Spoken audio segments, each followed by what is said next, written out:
하나님 아버지, 한 사람 한 사람이 사도행전을 써내려가는 교회가 되기 원합니다.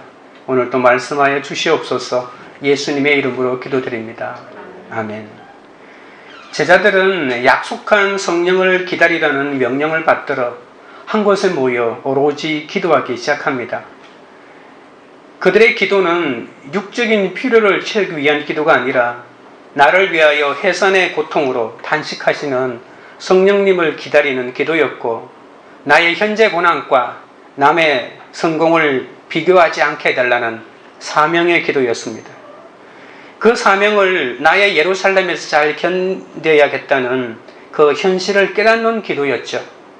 그리고 편견을 버리고 믿음의 형제들과 마음을 같이 하는 그런 기도였습니다. 사도행전은 처음부터 성령 세례를 받아 성령의 권능으로 정인이 되라고 하십니다. 처음부터 사도행전은 성령 이야기로 가득합니다. 그런데 사도행전을 성령행전이라고 부르지 않고 사도행전이라고 부르는 이유가 어디에 있을까요?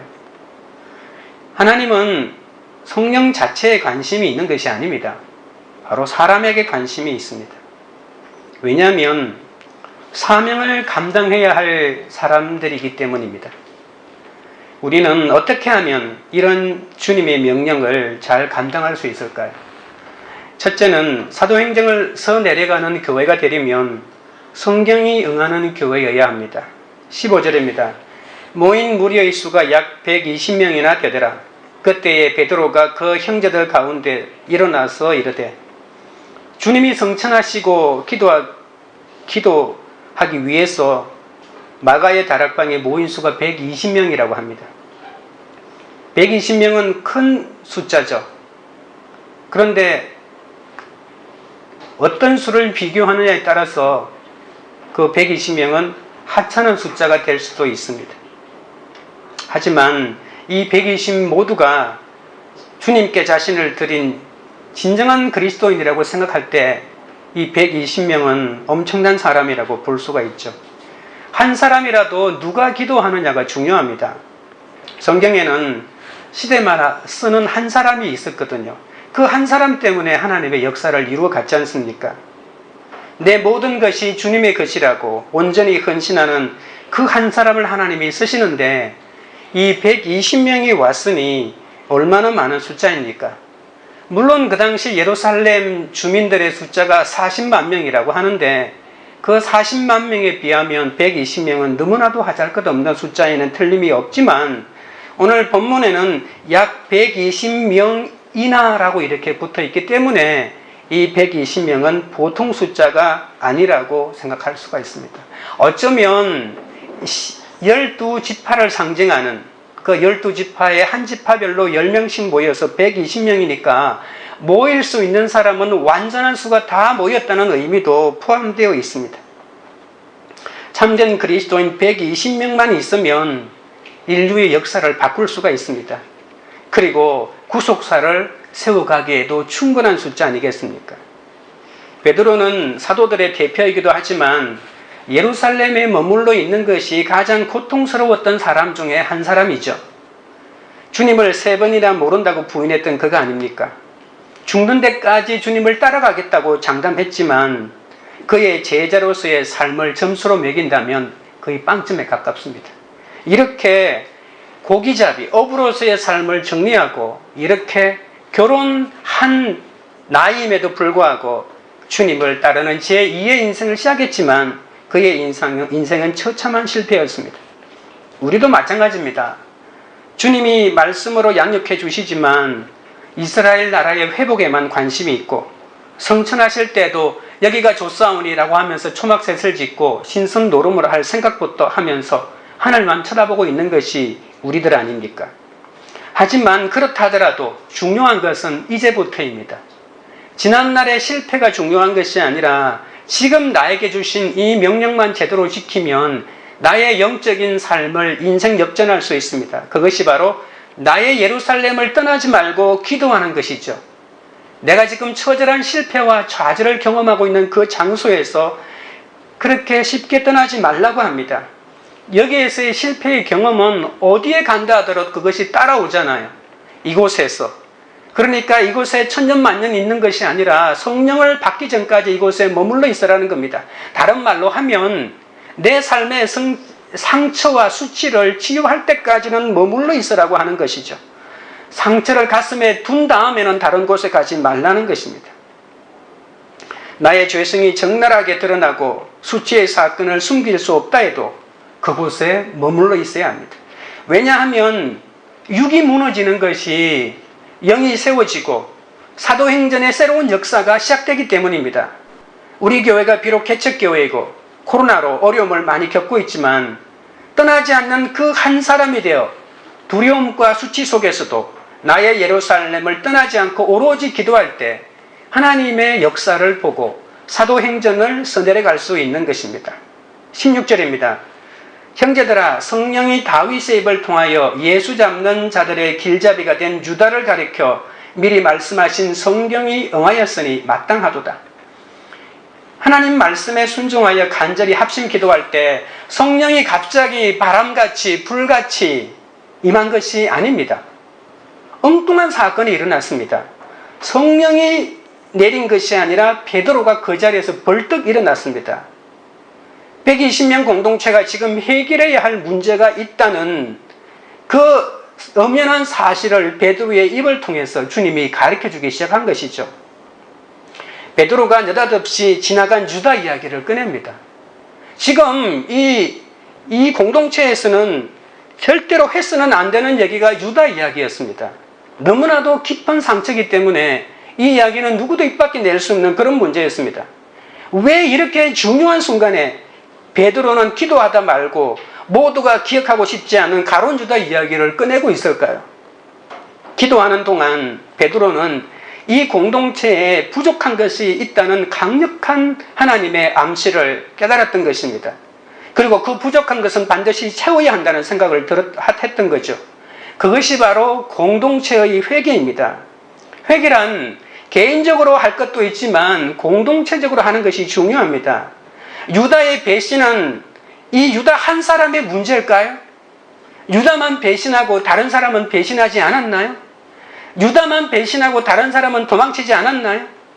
유다는 그 죄값에 대한 그 죄에 대한 벌을 받았지만 다른 사람들은 얼마나 진정한 회개를 했는지 다 숨기고 있잖아요. 이렇게 넘어가면 되는 걸까요? 하나님은 그 모든 공동체가 지고 있는 이 근본적인 문제, 이 유다 한 사람의 배신의 문제가 아니고 그 제자들의 가슴 속에 응어리가 있고는 기도가 제대로 안 나오거든요. 기도가 안 나옵니다. 여러분 정말 성령 달라고 간절히 기도하다 보면 하나님이 왜 성령을 빨리 안 주시는지 아세요? 내 죄가 생각납니다. 그래서 어떤 사람들은 그 아우구스티누스 같은 경우에는 아기 때 엄마 젖을 빨다가 젖꼭지를 깨물은 것까지 생각이 나서 회개했다고 하지 않습니까? 이렇게 초절하게 모든 지난 삶을 회개를 토해내고 난 다음에 하나님의 성령이 임하는 것이거든요. 주님의 제자에게 제외된 가룟 유다는 주님을 잡으려는 자들의 앞잡이가 되어 은 30냥의 주님을 배신합니다. 그러나 주님을 팔고 난 다음에 그는 자살하죠. 이것이 같은 제자들에게 얼마나 큰 상처가 되었을까요? 유다는 유다고 나는 나다 이렇게 말할 수 있을까요? 3년 동안이나 동고동락하며 함께 있는데 제자들은 다시는 그 사건을 기억하고 싶지 않았습니다. 왜냐하면 가슴 저미는 고통 때문에 견딜 수 없기 때문이었죠. 그런데 성령님은 베드로를 통해 생각하기도 싫은 이 사건을 공론화해서 드러내시면서 치유하기를 원하십니다. 공동체 고백처럼 유대의 죄가 바로 뇌죄라고 고백하고 공개적으로 회개하고 유다만 배신한 것이 아니다라고 이렇게 솔직하게 오픈하기를 원했던 것이죠. 그래서 죄가 밝혀지는 것이 은혜입니다. 죄가 낱낱하게 밝혀지는 겁니다. 죄를 숨기는 공동체가 좋은 공동체가 아닙니다. 죄를 드러나게 해주는 공동체가 좋은 공동체입니다. 무슨 저런 공동체가 있냐고 욕할지 모르겠지만 죄를 담고 있은 다음에는 하나님의 일을 적극적으로 할 수가 없기 때문입니다. 이 상처를 극복해야만 이 사명을 감당할 수 있습니다. 여러분은 평생 무덤까지 가고 싶은 수치와 상처가 없습니까? 주님의 제자 공동체는 한마디로 콩가루 집안 아닙니까? 죽은 사람마저 살리는 기적을 보고 하루도 빠짐없이 3년 동안 양육받았지만 다 배신하고 도망을 쳤으니 예루살렘에 어떤 소문이 돌았겠습니까? 예수님의 가르침을 믿으려고 해도 저 제자들 하는 꼬락서리 보니 도대체 믿을 수가 없다. 제자들 꼬라지 보니까 어떻게 예수를 믿을 수 있겠냐고 이러지 않았었겠습니까? 나의 수치를 모든 사람이 알고 있는데 이 수치를 어떻게 처리해야 할까요? 성령님을 받아들이기 위해서 믿기만 하면 되는 것이 아닙니다. 인격이신 성령님을 받아들이기 위해서 이 공동체의 어두운 부분인 유다의 문제를 밝히 드러내어 회개하고 하나님의 뜻을 이해하고 있는지를 다시 한 번 더 점검해야 되는 것이죠.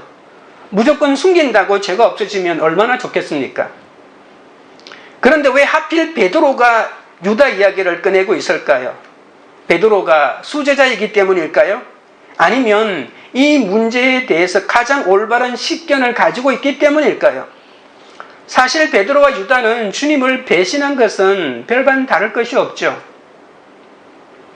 베드로는 주님을 3번이나 부인하고 주님에게 사탄이라는 말까지 들었잖아요. 아니 주님에게 사탄이라는 말까지 들었으니 들을 말 다 들은 거 아닙니까? 여러분 다른 사람에게 욕먹을 때 이 사탄아라고 이렇게 욕먹은 적이 있습니까? 이 베드로는 주님에게 사탄이라고 이렇게 모든 제자가 다 보는 앞에서 열심을 자랑하다가 그렇게 죽은 열심인 줄도 모르고 그 소리 들었지 않습니까? 한 사람은 회개하고 한 사람은 자살한 차이밖에 없습니다. 베드로와 가룟 유다의 차이는 그것밖에 없습니다. 스승을 배신했다는 것이야말로 베드로의 아킬레스건 아닙니까? 베드로는 유다 이야기를 할 자격이 없습니다. 그러나 회개한 베드로에게 성령이 임했던 것이죠. 그래서 베드로는 지금 개인적으로 말하는 것이 아니라 성경을 가지고 유다 사건에 대한 구속자적인 해석을 내리고 있는 것입니다. 구원을 위해서는 이렇게 하기 싫은 이야기를 해야 할 때도 있습니다. 교회에서는 듣기 좋은 말만 듣는 곳이 아닙니다. 목장에서도 듣기 싫은 처방을 들을 수 있어야 합니다. 축복받으라고 하는 길한 소리만 듣고 싶지만 때로는 내 죄를 먼저 보고 회개하라는 흉한 소리도 들어야 합니다. 유다가 예수를 팔아먹은 이야기는 남의 얘기가 아닙니다. 제자들 얘기고 우리 자신들 얘기 아닙니까? 주님은 베드로가 본격적인 사역을 하기 전에 이 공동체에 성령이 부어지기 전에 유다 이야기를 하기를 원했던 것입니다. 유다가 주님을 팔 생각을 할 때 예수님은 유다에게 몇 번이나 내가 나를 팔 것이라고 말해 주었는지 모릅니다. 그러나 유다는 그 말을 듣지 않았습니다.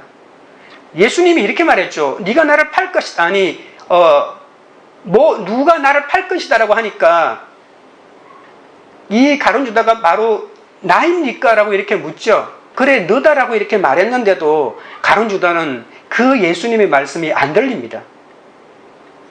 유다가 누구를 탓할 수 있겠습니까? 왜 주님이 나를 막지 않았습니까? 주님이 나를 막았다면 내가 예수님을 팔지 않았을 것입니다. 내가 예수님을 팔 것이라고 말해 주시죠. 말해 줬거든요. 그렇게 말을 해도 내 감정과 내 혈기 때문에 말씀이 들리지 않습니다. 그래서 기분대로 말하고 기분대로 행동한 결과 그는 죽을 수밖에 없었죠. 베드로는 유다의 모든 사건을 성경이 응한 일이라고 말합니다. 왜 하나님은 한 사람에게는 이렇게 가혹한 결과가 이루도록 만들어 놓았을까요? 이렇게 말할 수 있겠지만 여러분 우리의 모든 얘기는 성경에 나와 있습니다. 심판이든 축복이든 모든 일이 성경대로 이루어진다는 믿음이 있어야 사도행전의 삶을 살 수 있습니다. 여러분 세상에 우연히 일어난 일은 없습니다. 성경 이야기가 내 이야기로 들리지 않으면 나도 변화시킬 수 없고 남도 변화시킬 수가 없습니다. 여러분 큐티를 멈추지 않고 계속 하시면 내가 지금 당하고 있는 사건이 처음 있는 일이 아니고 성경에 있는 이야기라는 것을 발견하게 됩니다. 성경에 있네? 예수님도 이런 수치를 당했네? 예수님도 이런 무시를 당했네? 나만 당한 게 아니네? 이렇게 주님을 통해서 내 지금 사건을 발견하게 되는 것이고, 그러면 주님은 이 사건을 어떻게 해결했지? 성경은 나의 이 사건을 어떻게 해결하기를 원하시지? 그리고 그렇게 해결한 결과가 어떻게 되었지? 이렇게 성경 속에 있는 이야기를 통해서 내 지금 당하고 있는 이야기의 적용과 결론까지도 발견하게 되는 것입니다. 그런데 조금 힘든 일이 있어야 비로소 말씀이 들리기 때문에 하나님이 우리에게 적당한 고통을 주는 것입니다. 나에게 고통이 없고 하는 일마다 잘 되고 모든 사람이 부러워하는 삶을 살면 하나님의 말씀이 잘 들릴 것 같습니까? 그건 인간을 오해하는 이야기입니다. 인간은 그렇지 않습니다. 인간은 고난이 와야 비로소 하늘을 쳐다봅니다. 성경이 나에게 응해야 은혜가 임합니다. 베드로도 이제야 유다의 사건을 성경 말씀으로 해석이 되었거든요. 그러니까 유다가 왜 저렇게 배신했지? 나보다도 더 똑똑하고 나보다도 더 열정적으로 주님을 따랐고 주님을 통해서 이 썩어 빠질 세상을 변화시키겠다, 구원시키겠다 하는 열정이 가득 찼는데 왜 그가 예수님을 배반했지? 도대체 이해할 수가 없었습니다. 그러면서도 자기 자신도 나도 이렇게 열심히 주님을 섬겼는데 이렇게 매일 하루도 안 빠지고 큐티를 3년 동안이나 하고 주일을 안 빠지고 모든 헌금도 하고 다 했는데 내가 왜 이러지? 그 이유를 성경을 보니까 비로소 그 성경 속에 해답이 있는 것입니다.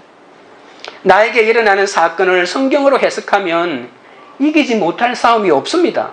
성경 말씀은 하나님이 오늘 나에게 주시는 말씀입니다. 성경이 바로 오늘을 사는 나의 이야기라는 것입니다.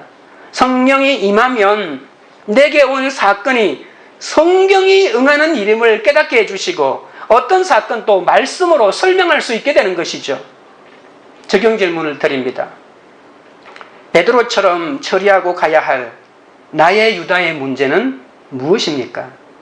나에게 온 사건이 성경이 응하는 일임을 인정합니까? 유다처럼 어떤 기가 막힌 죄를 지었다고 하더라도 죄사함과 성령받은 당당함으로 복음을 전할 수 있겠습니까? 둘째는 하나님의 절대 주권과 인간의 자유의지입니다. 17절부터 19절입니다. 이 사람은 본래 우리 수 가운데 참여하여 이 직무의 한 부분을 맡았던 자라. 이 사람이 불의의 삭서로 밭을 싸고 후에 몸이 곤두박질하여 배가 터져 창자가 다 흘러나온지라. 이 일이 예루살렘에 사는 모든 사람에게 알려져 그들의 말로는 그 밭을 아켈다마라 하니 이는 피밭이라는 뜻이라. 어떤 분들은 유다에게 모든 책임을 묻는 것이 너무 가혹하다고 하는 분이 계십니다. 유다가 만약에 이 구속사의 악역을 담당하지 않았다면, 그러니까 예수님을 은 30냥에 팔아치우지 않았다면 예수님은 십자가에 달려 죽지도 않았을 것이고 그러면 부활도 없었을 것이고 우리 구원도 없었을 것이다. 그래서 유다가 예수님을 판 것은 우리 구원을 위해서 반드시 있어야 될 사건이기 때문에 유다는 배신자가 아니라 공로자라고 하는 칭찬을 받아야 한다고 주장하는 사람이 있습니다. 여러분은 어떻게 생각하십니까? 배신자입니까? 공로자입니까? 처음부터 공동체에 참가해도 이렇게 배신할 자가 있습니다. 처음부터 함께 했다고 끝까지 가는 것이 아니고 나중에 누군가가 배반할지 모른다는 것입니다. 왜냐하면 사탄의 정체는 알아볼 수 없게 다가오는 것이기 때문입니다. 그러나 우리는 끝까지 사랑하고 가는 길밖에 없죠. 가룟 유다는 자기 직무를 잃어버리고 제 길로 갔으니 가룟 유다 대신 다른 사람 하나 채우라고 합니다. 지금 수가 모자란다는 거죠. 가룟 유다가 빠짐으로써 이 12의 완전 수가 하나가 빠지게 되는 것이죠. 12사도의 직무가 있다는 것입니다. 그 가운데 한 사람의 직무가 빠지게 생겼다는 겁니다. 여러분, 만약에 성령행전이면 성령이 다 알아서 하겠죠. 그런데 사도행전이지 않습니까? 사도들이 중요한 겁니다. 그리고 사도가 없어지고 난 다음에 그 사도의 그 직무를 대신 이어받은 사람이 교회 아닙니까? 그러니까 교회가 중요하고 교회의 성도들이 중요한 것이죠. 가룟 유다는 스스로 목매 자살했습니다. 목매 자살한 가룟 유다의 시체는 아무도 구두두지 않았습니다. 그래서 대롱대롱 매달려 있다가 며칠이 지나자 그 줄이 끊어져서 시체가 땅바닥으로 곤두박질 쳐서 그 배가 터져서 밖으로 창자가 다 흘러나왔다고 짐작할 수 있습니다. 그래서 사람들은 그 땅을 피밭이라고 불렀죠. 주님을 배신한 가룟 유다가 뒤늦게 양심의 가책을 느껴 대제사장에게 은 30냥을 돌려주자 대제사장이 공동묘지를 만들기 위해 그 돈으로 그 가룟 유다가 죽은 땅을 돈을 주고 사서 그의 무덤을 사고 다른 사람의 무덤까지 거기에 서게 되는 거죠. 저주받은 유다로 인해서 저주받은 땅이 되고 맙니다. 주님의 제자였던 유다의 인생이 이렇게 처참하게 끝나버리고 맙니다. 돈을 취하고 보니까 돈이 아무것도 아닙니다. 여러분은 그래도 난 돈 한번 취해보고 싶다고 하시겠죠. 여자를 취하고 보니까 여자가 아무것도 아닙니다. 지나가 보면 아무것도 않은 일이 참 많습니다. 그런데 우리는 그것에 지금 목을 메고 있는 것이죠. 예수님을 죽는 데 넘겨주었다는 죄책감이 점점 더 커지게 되었습니다. 갑자기 돈도 싫어졌습니다. 그 돈을 성전에 내동댕이 치고 자신도 싫고 그 책임을 자신에게 돌립니다. 살아야 할 이유가 없어졌습니다. 나는 원래 이런 마음이 아니었는데 내가 한 행동이 이제 돌이킬 수 없는 행동이 되고 말았습니다. 죄를 짓기 전에는 나중에 회개하면 된다고 하겠지만 혹시 그런 생각하시면서 한 번 더 짓고 한 번 더 짓는 분 계십니까? 나중에 회개한다고요? 그게 얼마나 어려운지 아십니까? 사탄이 회개 못하게 합니다. 내 죄를 정당화시킵니다. 나도 살아야겠다고, 나도 살고 싶어서 이것을 했다고 이렇게 말합니다. 그 죄를 지으면 그 죄책감이 얼마나 무거운지 모릅니다. 죄책감이 정말 무서운 겁니다. 살기가 싫어진다니까요. 이 세상에서 가장 배역한 사람이 자신이 책임을 진다고 자신이 죽는 것입니다. 죽는다고 책임질 수 있을까요? 나머지 식구들은 어떻게 살라고? 그분하고 관계를 맺었던 사람은 어떻게 살라고? 어떻게 되든 말든 잠시 고통을 참지 못해서 자살하는 사람들이 우리 가운데는 많이 있습니다. 유다는 이렇게 제일 이기적이고 가장 무서운 죄인 이 자살을 택하고 말았던 것이죠. 우리가 비록 은 30에 예수님을 팔아버린 유다와 같은 죄를 지었다 하더라도 어떤 죄든 용서해 주시는 주님 앞에 나와야 합니다. 도대체 무슨 죄를 지었길래 자신을 죽이고 싶을 만큼 자신을 그렇게 미워합니까? 20절입니다. 시편에 기록되었을 때 그의 거처를 황폐하게 하시며 거기 거하는 자가 없게 하소서 하였고 또 일렀으되 그의 직분을 타인이 취하게 하소서 하였도다. 베드로는 시편 69편 25절과 109편 8절의 말씀을 동시에 이 20절에서 인용합니다. 그리고 가룟 유다의 배신이 그저 우연히 생긴 일이 아니라 하나님의 섭리의 결과라고 말해줍니다. 여러분, 성경은 말합니다. 끝까지 완악하게 회개의 기회를 놓친 사람에게는 죽음밖에 없습니다. 파멸밖에 없습니다. 여러분, 지옥이 있다는 게 믿어지십니까? 지옥이 있습니다. 아무리 지옥이 없다고, 죽으면 끝이라고, 무로 돌아간다고, 우주로 흩어진다고 그 말을 믿고 싶습니까? 죽은 다음에는 반드시 심판이 있고 그 심판 후에는 지옥으로 가게 되어 있습니다. 아무리 믿지 않으려고 해도 지옥에 있는 것은 엄연한 사실입니다. 지옥이 없는데 왜 주님께서 하나님이신데도 불구하고 이 땅에 오셔서 사람이 되어 십자가에 죽으시면서까지 그렇게 인간을 구원하기 위해서 발부등을 치십니까? 그러니까 지옥이 안 믿어지면 하나님도 못 믿고 예수님도 못 믿고 모든 성경을 못 믿는 것입니다. 주님의 제자였던 유다가 이 성경 구절을 몰랐을까요? 알았을 것입니다. 그렇지만 유다는 이 말씀을 믿지 않았습니다. 눈으로 보고 귀로 듣기는 했지만 믿지 않았습니다. 그래서 진리를 외면한 채 자기 욕망의 길을 집착하면서 자신의 미래가 어떻게 비참하게 되는지도 볼 수 있는 눈을 자기가 감아버리고 말았던 것이죠. 가룟 유다의 비극은 바로 그곳에 있는 것입니다. 유다는 욕심 때문에 끝까지 성령을 거역하였습니다. 여러분, 죄책감이 뭐냐면 이 죄에 대해서 내가 책임지겠다는 겁니다. 그런데 책임을 지겠다고 하는데 책임을 지는 그 속에 회개는 절대로 없습니다. 내가 책임질게. 그러면서 자기를 괴로워하고 자기를 자학하고 마지막에는 자살까지 하게 되는 거죠. 죄의 삭은 사망인데 인간이 인간의 죄를 어떻게 책임지냐고요. 죽는 수밖에 없는데 내가 죽으면 책임지는데 내가 죽더라도 회개 안 하겠다는 겁니다. 이것이 사탄의 우리 가운데 심어주는 그것입니다. 회개해도 용서 못 받는다고 말하거든요. 용서 못 받는 죄가 어디 있다고요. 어떤 상황에서든 자살은 안 됩니다. 어떤 죄라도 용서해 주시는 주님이 있는데 왜 그 주님의 용서를 믿지 못하고 내가 책임지지도 못하면서 끝까지 책임지겠다고 그렇게 죄책감에 사로잡혀 있습니까? 꼭 책임을 지시겠다면 예수 안에서 책임지시면 됩니다. 예수 믿고 용서받고 그 죄의 대가로 끝까지 주님을 위해서 헌신하십시오. 나 같은 사람 다시 만들면 안 되니까 지옥에 있다고 외치십시오. 반드시 성경은 이루어진다고 외치면 되지 않습니까? 그렇게 책임을 지는 겁니다.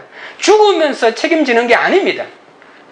하나님은 미리 가룟 유다가 예수님을 팔 것을 알고 계셨죠. 그러나 문자적으로 이 말씀이 유다에게 임하기는 하지만 이 말씀을 주님을 배신할 사람을 염두에 두고 하신 말씀이지 꼭 베드로를 유다를 콕 찍은 것은 아닙니다. 시편 69편, 109편 이 두 말씀에 있는 이것은 누구에게나 해당되는데 베드로가 회개의 기회를 놓치고 그렇게 끝까지 마음의 문을 닫았기 때문에 그렇게 된 것이죠. 가룟 유다도 예수님의 제자였습니다. 예수님이 부르시고 공동체의 재정 장부까지 맡기면서까지 신뢰하지 않았습니까? 예수님은 이렇게 유다에게 기회를 주었지만 결국 유다는 죄를 선택하고 말았습니다. 유다의 마음속에 탐심이 들어가서 예수님을 배신하고 맙니다.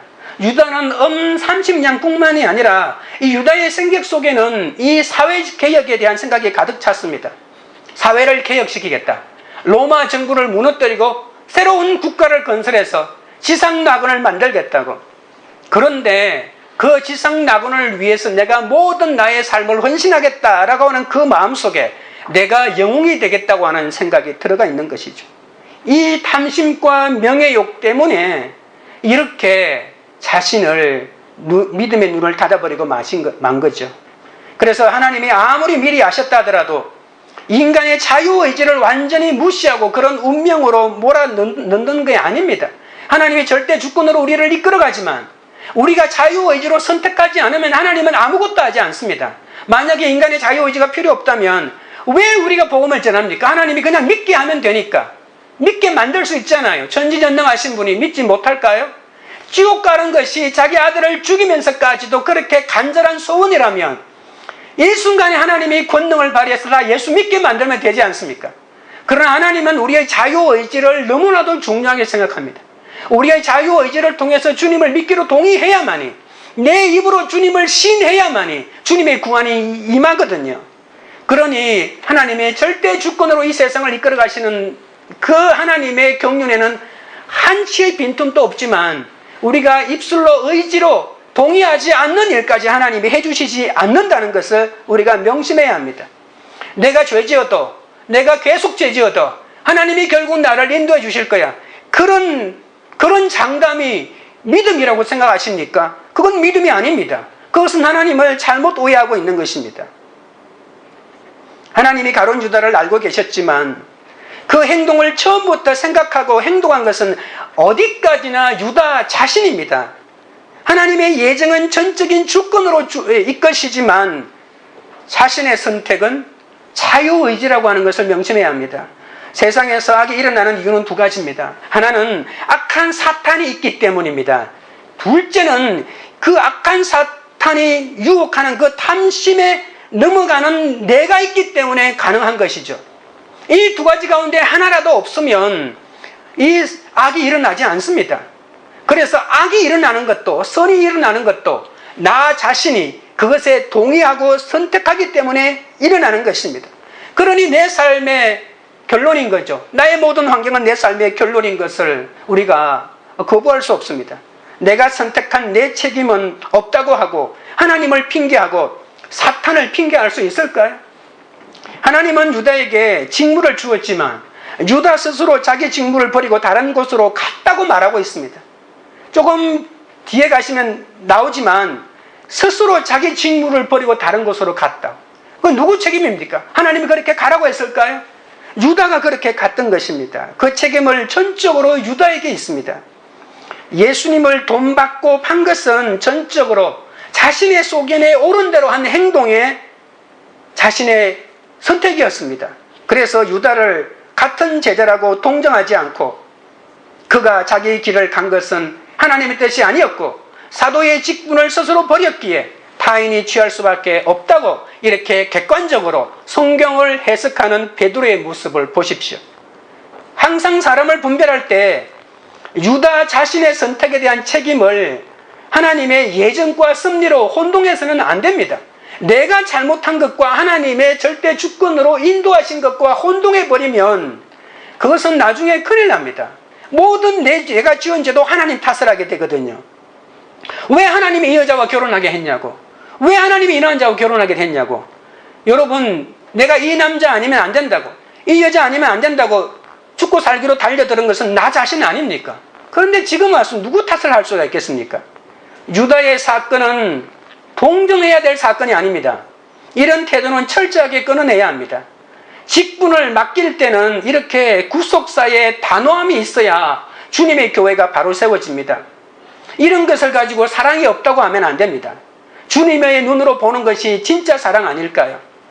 우리가 구속사의 시각을 가지지 못하면 유다를 불쌍하다고 하면서 같이 가야 한다고 하면서 그에게 또다시 직분을 주고, 지금은 죽어서 직분을 그가 가질 수 없지만 만약에 죽지 않았다면 다시 불러가지고 직분을 줘야 된다고 말하지 않겠습니까?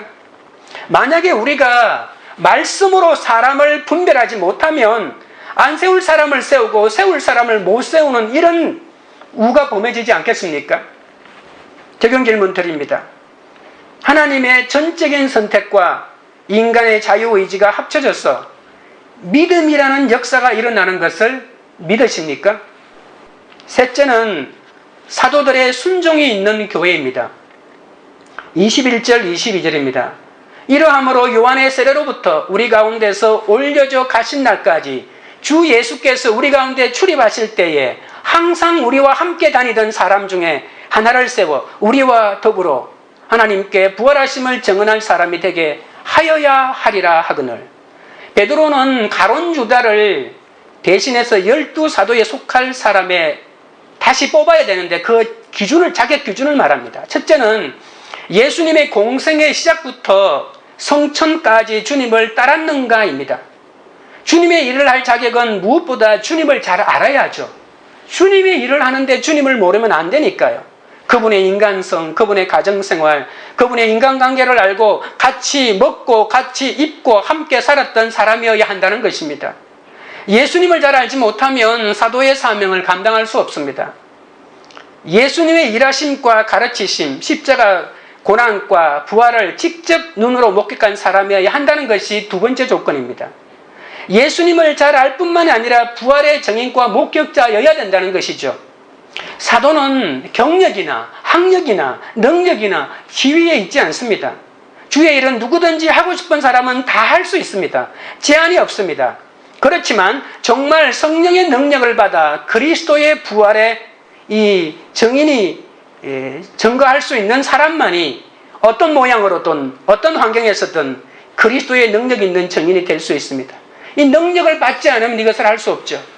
사도의 임무는 예수님의 부활을 증언하는 것이기 때문에 이 예수님의 부활을 목격자여야 된다는 것이죠. 그런데 여러분 22절을 보십시오. 22절 중간입니다. 22절 중간에 우리와 더불어라고 했습니다. 두 가지 조건이 중요하긴 하지만 사도행전이 강조하는 더 중요한 조건은 바로 다른 사도들과 온전히 하나 되고 연합할 수 있는 이런 사람이어야 한다는 것입니다. 우리와 더불어. 여러분, 하나님의 일은 나 혼자 하는 것이 아닙니다. 나 혼자 한다면 공동체가 필요 없죠. 나 혼자 한다면 그냥 누구와 상의할 필요도 없죠. 나 혼자 한다면 말입니다. 그러나 우리가 전하는 이 전도의 열매도 교회를 세우는 것이고 공동체를 세우는 것입니다. 우리와 더불어 다른 사도들과 함께 연합하여 함께 하는 것입니다. 온전히 함께 하는 것이 더 중요한 요소입니다. 자신이 아는 것도 많고 가진 것도 많고 은사가 많다 할지라도 공동체와 함께 호흡해야 합니다. 주님의 사도는 독불장군이 아니거든요. 자신의 주장을 따라오지 않는다고 공동체를 비판해서도 안 됩니다. 사도가 하는 일의 중요한 목적이 부활을 증거하는 것 아닙니까? 진정한 부활의 증인이 되어 다른 증인들과 함께 헌신하는 삶이 그만큼 중요합니다. 증인의 자격은 무엇보다도 하나님의 말씀을 듣고 깨닫는 것입니다. 제자로서의 삶은 예수님 자체를 증거하는 것이기 때문에 말씀 묵상 없이 주님을 인격적으로 만나지 않고서는 제자가 될 수 없고 제자로서의 삶도 살 수 없다는 것을 우리가 알아야 합니다. 23절 24절입니다.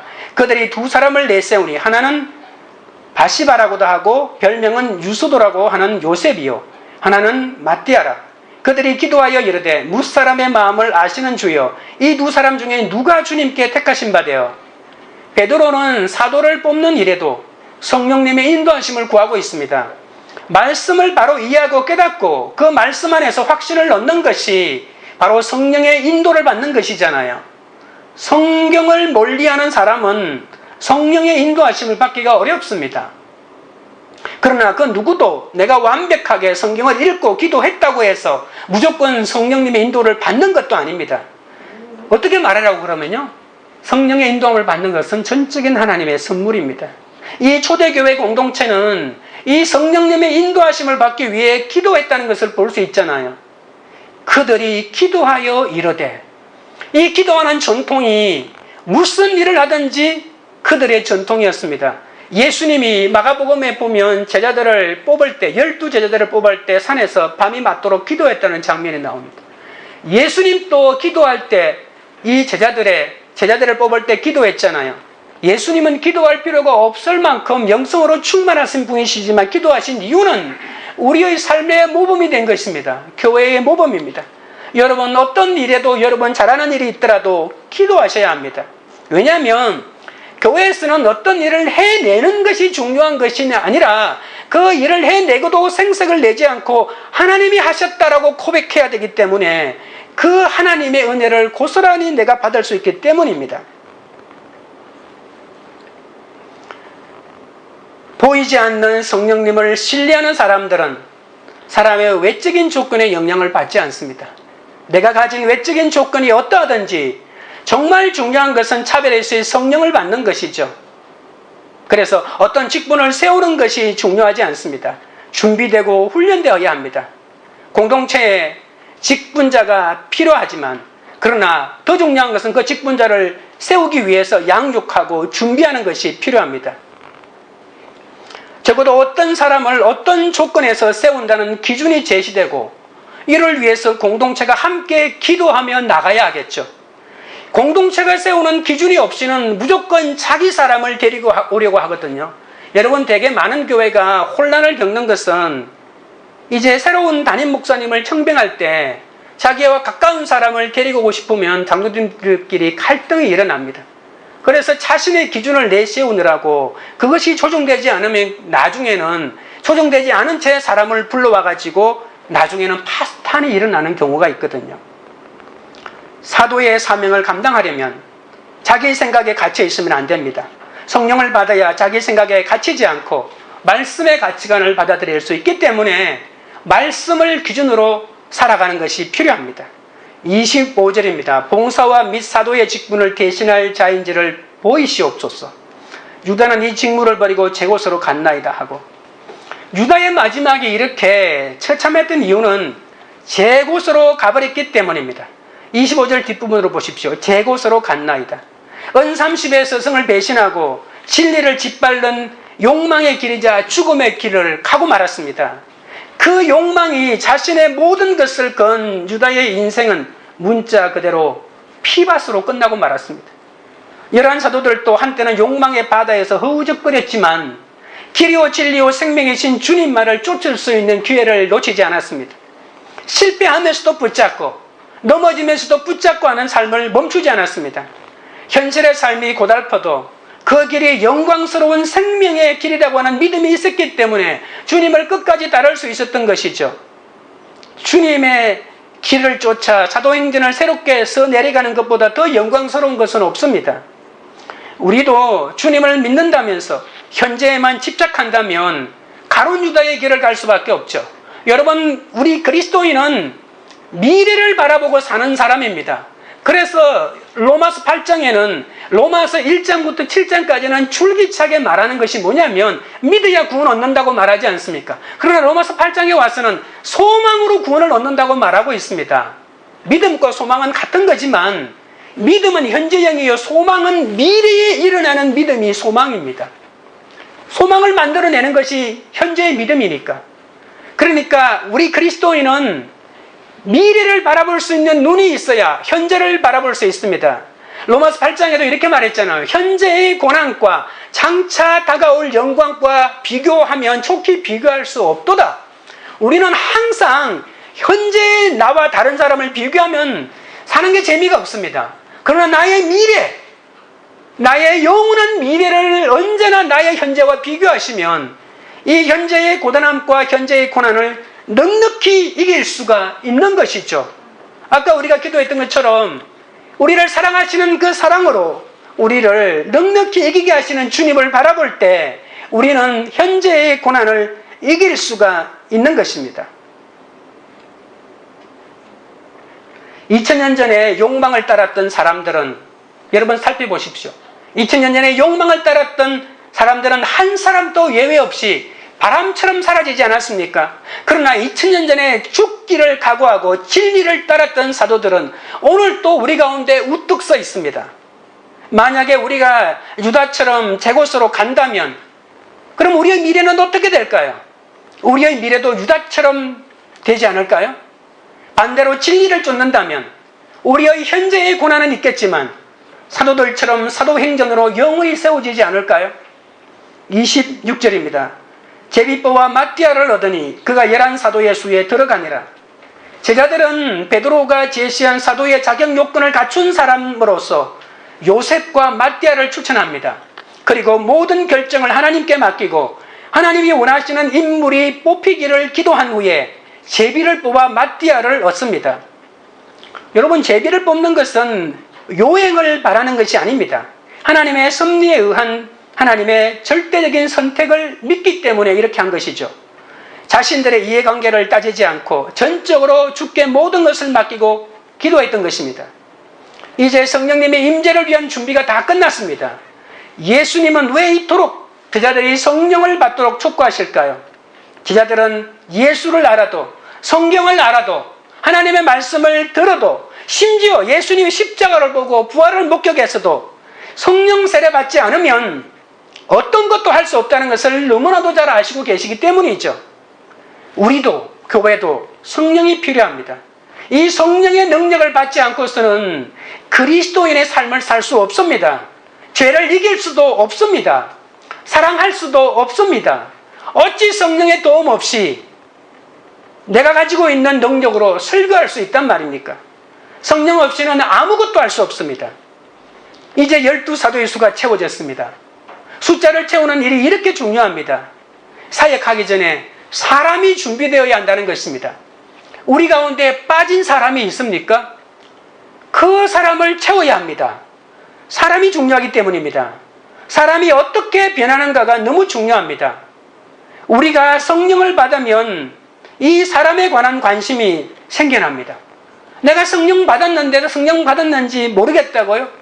내가 과연 사람에 대한 관심이 있는지 없는지를 살펴보십시오. 교회에 있는 지체들에 대한 관심이 있는지, 믿지 않는 자들에 대한 관심이 있는지, 이 한 사람에 대한 관심이 없으면 일을 못하기 때문에 그 한 사람을 채워 넣어야 합니다. 우리가 어찌 한 사람을 쉽게 포기할 수가 있겠습니까? 하나님이 보내신 사람을 그렇게 쉽게 포기할 수는 없습니다. 일어날 힘이 없는 한 사람이 중요합니다. 성령이 임하면 베드로가 달라지듯이 사람이 달라지는 거죠. 성령 받으면 한 사람 한 사람이 달라지는 것을 보여주는 것이 사도행전입니다. 우리가 성령을 받고 각자의 행전을 써가는 것이 얼마나 중요한지 아십니까? 성령이 중요한 것이 아니라 우리가 중요하다고요. 성령이 변화되는 것이 아니라 우리가 변화된다고요. 우리가 변화되는 것, 이것이 핵심입니다. 성령님은 우리를 돕기 위해서 보혜사 성령이라고 말하지 않았습니까? 일이 중심이 아니라 사람이 중심입니다. 우리 공동체에 부족한 사람이 있습니까? 그러나 그 한 사람도 성령 받고 변화될 것을 믿어야 합니다. 여러분, 가장 사람에 대한 큰 욕은 어떤 일이 있어도 안 변한다고 말하는 것입니다. 성령이 임하면 그 누구도 변할 수 있습니다. 여러분, 마띠아는 사도로 뽑혔지만 성경에 마띠아라는 이름이 다른데 안 나옵니다. 어떤 일을 했는지도 모릅니다. 오늘날 우리가 바로 마띠아 같은 사람입니다. 역사에 이름을 남길 만큼 큰 일을 하는 것이 중요한 것이 아닙니다. 누구든지 사도적인 신앙을 갖고 사는 것이 중요하다는 뜻입니다. 하나님은 빠지는 숫자를 채워 넣기 위해 끊임없이 사람들을 준비시키고 계십니다. 나 없으면 안 된다는 생각을 버리기 바랍니다. 하나님은 사람을 준비시키고 있습니다. 하나님은 교회를 세우시기 전에 먼저 일꾼을 세우고 회복시키십니다. 일꾼을 세우는 것은 어느 공동체에서는 가장 중요하기 때문에 우리는 이를 위해 사람에게 관심을 가지고 말씀으로 함께 준비해 나가야 합니다. 마지막으로 성령의 임할 것을 믿고 어린아이처럼 사모하십시오. 목마른 사슴이 시냇물을 사모하듯이 갈급한 영혼에 주의 성령의 담배를 내려주시기를 사모해야 합니다. 성령님을 사모하고 순종하고 그리고 기다리십시오. 성령님이 물이 쏟아들듯 바람이 불듯 불이 내리듯이 각 사람에게 여러 다른 모양으로 일어날 것입니다. 각 사람에게 임하시는 성령의 모습이 다를지라도 그들을 통하여 성령의 역사가 임하여 사도행전을 계속해서 서내려가게 하실 것입니다. 적용 질문 드립니다. 여러분은 성령의 행전을 쓰고 있습니까? 사도행전을 쓰고 있습니까? 내가 바로 사도행전의 주인공인 것을 믿습니까? 말씀을 맺겠습니다. 사도행전은 120명의 사람으로 시작했습니다. 성령 받은 한 사람이 중요합니다. 사도행전은 성경이 응하는 행전입니다. 공동체의 회개가 중요합니다. 사도행전은 하나님의 절대 주권과 인간의 자유의지를 인정하는 것입니다. 사도행전은 사도들의 행전입니다. 사도의 자격이 너무나도 중요합니다. 우리가 참으로 십자가를 잘 지고 온전한 헌신과 충성을 주님께 바칠 때 우리는 사도로서의 사명을 이렇게 감당하게 될 것입니다. 우리 찬양 드리고 기도하겠습니다.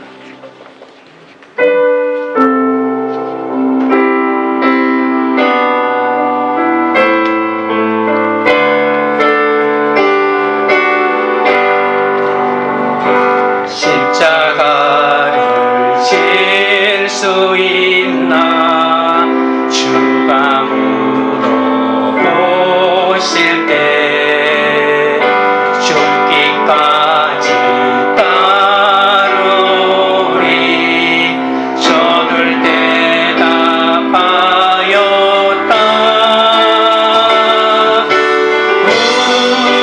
우리의 서임령 주의 것이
우리가 기도하실 때 우리 공동체가 자신의 죄를, 공동체의 죄를 자신의 죄로 여기고 아직도 처리하지 못한 죄를 처리할 수 있게 해달라고 기도하겠습니다. 나에게 온 사건이 성경이 응하는 일임을 깨달아 과거의 미움과 원망과 상처와 수치를 다 내려놓고 유다처럼 기가 막힌 죄를 지었다 할지라도 죄사함과 성령받은 당당함으로 복음을 전할 수 있게 해달라고 기도하겠습니다. 하나님의 전적인 선택과 인간의 자유의지가 합쳐져서 믿음이라는 역사가 일어나는 것을 믿고 하나님 탓만 하지 말고 내 욕망이 아닌 주님의 길을 걸어가게 해달라고 기도하겠습니다. 매일 말씀 묵상을 통해 성령의 인도하심으로 사도행전을 선달해 갈 수 있도록 해달라고 기도하시고, 성령 받지 않으면 말씀도 안 들어가고 사건도 해결이 안 되고 이렇게 자기를 미워하고 이런 기가 막힌 악순환이 일어나는데 주여 성령이 임하도록 도와달라고 우리 주여 3번 부른 다음에 기도하며 주께 나가겠습니다. 주여, 주여, 주여. 거룩하신 하나님 우리 아버지여, 우리 공동체가 아버지 하나님이시여 지은 죄를 나의 죄인 것처럼 여기고 아직도 처리하지 못한 죄를 처리할 수 있도록 하나님 아버지여 은혜를 내려주시옵기 바라오나옵나이다. 하나님 우리 아버지여, 나에게 온 사건이 성경에 응하는 일임을 깨닫게 하여 주셔서 과거의 미움과 원망과 상처와 수치를 다 내려놓고 유다처럼 어떤 기가 막힌 죄를 지었다 할지라도 죄사함과 성령받은 당당함으로 복음을 전할 수 있도록 하나님 역사하여 주시옵기 바라오나옵나이다. 하나님의 전적인 선택과 인간의 자유의지가 합쳐져서 믿음이라는 역사를 만들어낸다는 것을 알게 하여 주시고 하나님 탓만하지 않게 하여 주시고 내 욕망이 아닌 하나님의 길을 걸어갈 수 있도록 우리 아버지 하나님 역사하여 주시옵소서. 매일 말씀 묵상을 통해 성령의 인도하심을 따라 사도행전을 써내려갈 수 있도록 역사하여 주옵소서. 성령을 받지 않으면 말씀도 안 들어가고 사건도 해결이 안 되고 이렇게 자기를 미워하고 기가 막힌 악순환이 일어나는데 주여 우리 공동체에 성령을 허락하여 주셔서 성령의 도우심으로 아버지 하나님이여 사도행전을 써내려갈 수 있도록 하나님 역사하여 주시옵기 바라옵나이다. 주님이 인도하여 주시고 주님이 붙잡아 주시옵소서. 하나님 아버지, 내게 찾아온 사건이 단순한 우연이 아니라 성경이 응하는 사건임을 인정하고 언제나 말씀으로 그 사건을 설명할 수 있도록 도와주시옵소서. 가룟 유다도 주님의 제자로 3년이나 주님과 함께 살았지만 믿음의 눈이 가려져 고작은 30의 욕망을 쫓아 제 곳으로 갔다가 저주받은 인간의 대명사가 되고 말았습니다. 이 저주받은 유다가 바로 나 자신임을 고백하오니 주여 불쌍히 여겨주시옵소서. 오직 내 욕망의 눈이 멀어 멸망의 제 곳으로 달려가던 나의 실체를 회개합니다. 용서하여 주시옵소서. 세상의 거대한 욕망의 바다에 빠지지 않게 하시고 이 시대를 밝히는 영원한 사도행전으로 내 삶을 엮어갈 수 있도록 붙잡아 주시옵소서. 주님께서 이 땅에 오셔서 십자가 보혈로 나를 살려주신 그 이유를 평생 잊지 않도록 주여 도와주시옵소서. 우리의 모든 실수는 하나님의 절대 주권이기도 하지만 우리의 실수임을 고백합니다. 모든 것이 내 삶의 결론입니다. 내 탐심 때문에 이런 환난이 왔사오니 주여 이 자리에서 우리의 욕심을 보게 하여 주시옵소서.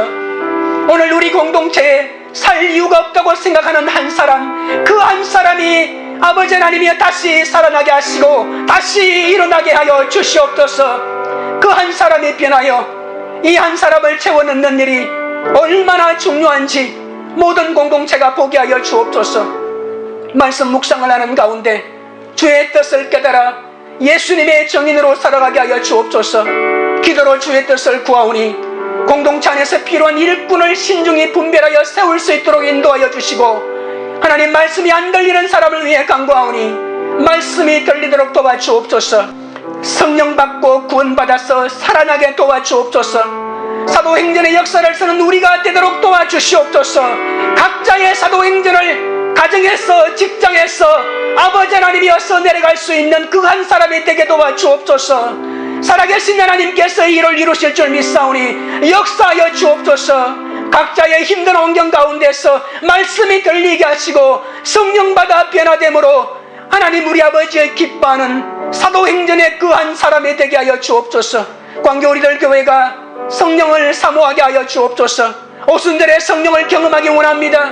과거에도 주셨지만 더 풍성하게 주시옵소서. 충만하게 주시옵소서. 오늘 우리가 하나님의 말씀 안에 있기를 원합니다. 성령님 안에 있기를 원합니다. 오셔서 우리의 생각을 지배하여 주옵소서. 우리의 목표가 되어 주시옵소서. 우리의 가치가 되어 주시옵소서. 우리의 전부가 되어 주시옵소서. 예수 그리스도 이름으로 기도드리옵나이다. 아멘.